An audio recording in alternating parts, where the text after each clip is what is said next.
नमस्कार, मेरा नाम है समीर दीमान और आज हम बात करेंगे एक ऐसी घटना की जिसके बारे में सुना तो आपने बहुत बार होगा, लेकिन एक्चुअल में हुआ क्या था ऐसा बहुत कम लोग जानते हैं।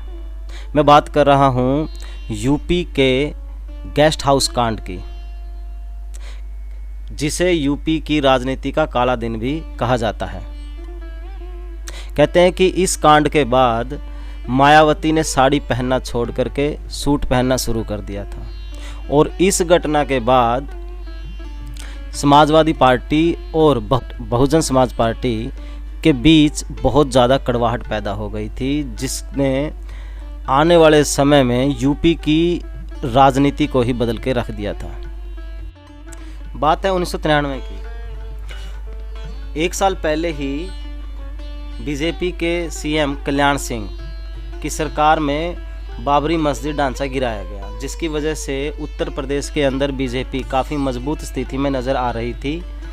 बीजेपी को सत्ता से बाहर करने के लिए वहां की दो बड़ी पार्टी बीजेपी को हराने के लिए एक साथ गठजोड़ करती हैं। ये पार्टियां थी बहुजन समाज पार्टी और समाजवादी पार्टी।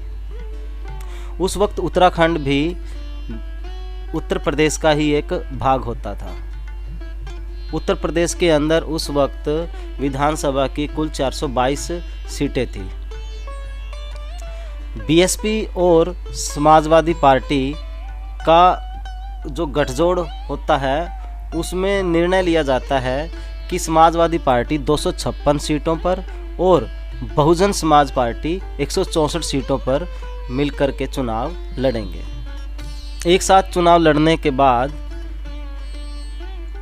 बीएसपी और समाजवादी पार्टी के गठजोड़ की जीत होती है, जिसके अंदर समाजवादी पार्टी 109 और बहुजन समाज पार्टी 67 सीटें जीत करके सत्ता में आती हैं। बहुजन समाजवादी पार्टी के सपोर्ट से समाजवादी पार्टी के सुप्रीमो मुलायम सिंह यादव को उस वक्त उत्तर प्रदेश का मुख्यमंत्री बनाया जाता है।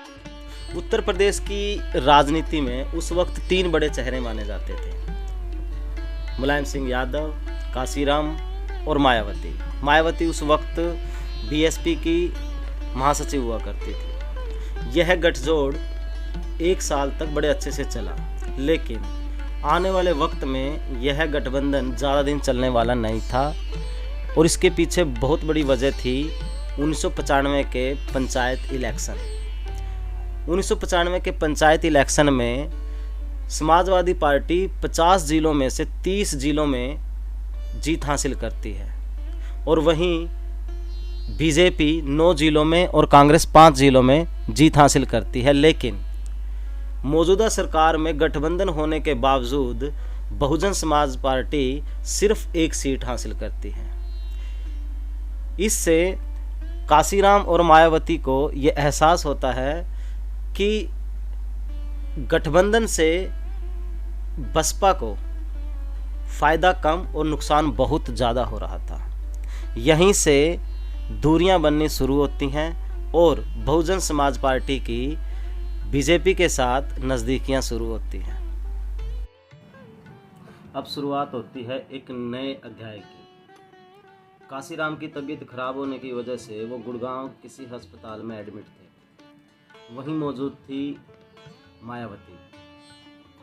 काशीराम की ऐसी हालत देख करके मायावती को रोना आ रहा था और उनको रोते हुए देख काशीराम उन्हें अपने पास बुलाते हैं और कहते हैं कि क्या उत्तर प्रदेश की मुख्यमंत्री बनोगी? और यह कहकर वो बीजेपी के सपोर्ट के लेटर मायावती को दिखाते हैं।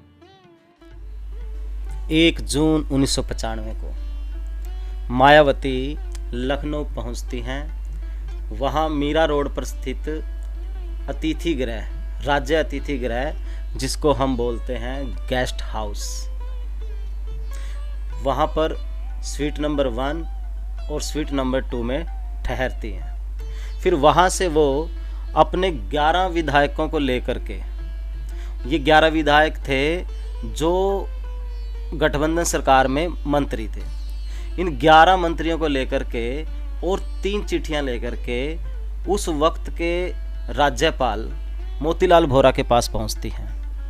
इन 3 चिट्ठियों में पहली चिट्ठी में था कि काशीराम फुल अथॉरिटी दे रहे हैं मायावती जी को, मतलब अब से वो सुप्रीमो है, पार्टी के सभी बड़े फैसले लेने के लिए वो स्वतंत्र है।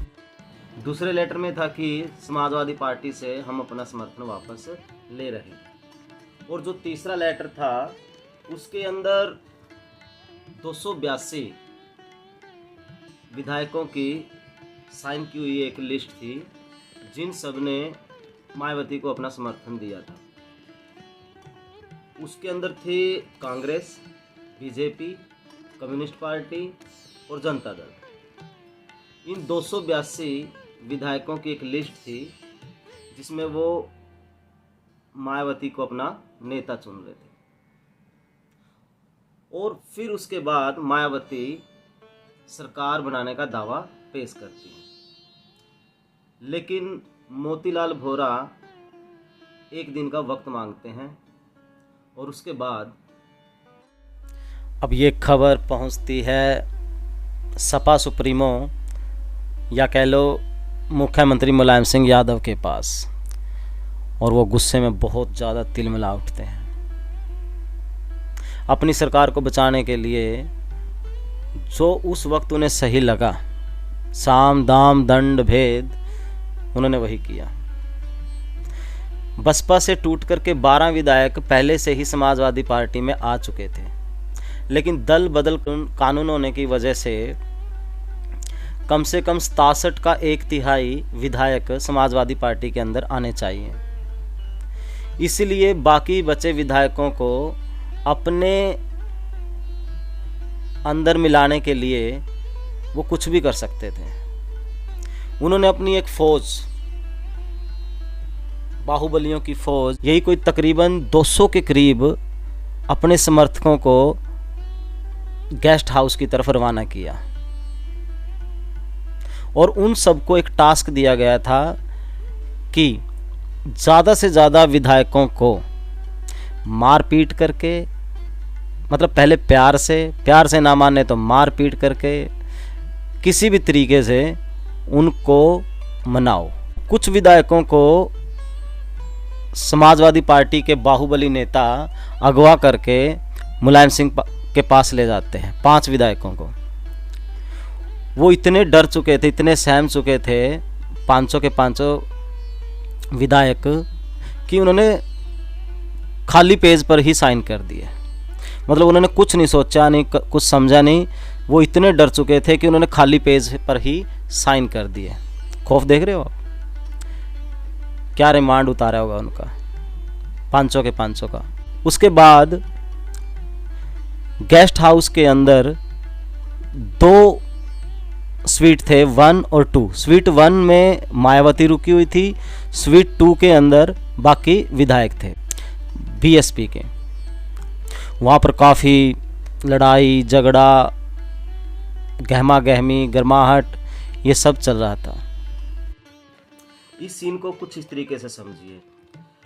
2 जून 1995 की दोपहर मायावती अपने कुछ विधायकों को और पार्टी के नेता आर के चौधरी के साथ स्वीट 1 में मीटिंग कर रही थी।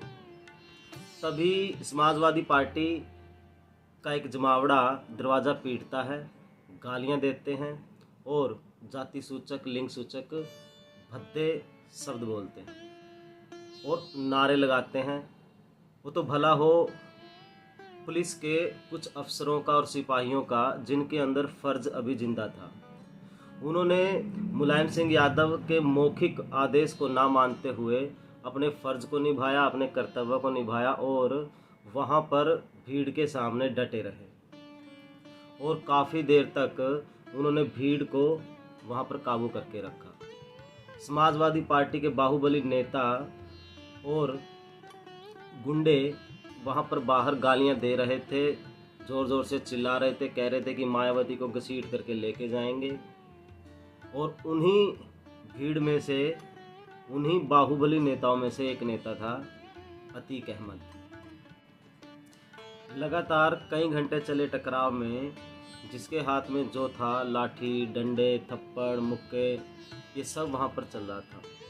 इन सब के दौरान मायावती स्वीट वन में दरवाज़ा बंद किए डरी हुई सहमी हुई सहायता का इंतज़ार कर रही थी। शाम को वहाँ पहुँचते हैं लखनऊ के डीएम राजीव रंजन। काफ़ी मशक्क़त के बाद लाठीचार्ज करके बड़ी मुश्किल से वो भीड़ को तितर बितर करते हैं। गवर्नर तक खबर पहुंच चुकी थी, एक्स्ट्रा पुलिस फोर्स आ चुका था और बहुत ही समझाने के बाद मायावती स्वीट वन से बाहर आते हैं। अंदर की लाइट कटी हुई थी, पानी भी कटा हुआ था और मायावती और बाकी विधायक काफ़ी डरे हुए और सहमे हुए थे। काशीराम कहते हैं कि ये मायावती का बहुत बड़ा इम्तिहान था जिसमें वो सफल हुई। 3 जून 1995 को मोतीलाल वोरा ने मायावती को मुख्यमंत्री की शपथ दिलाई और भारत के सबसे बड़े राज्य और सबसे ताकतवर सूबे की पहली दलित मुख्यमंत्री बनी मायावती।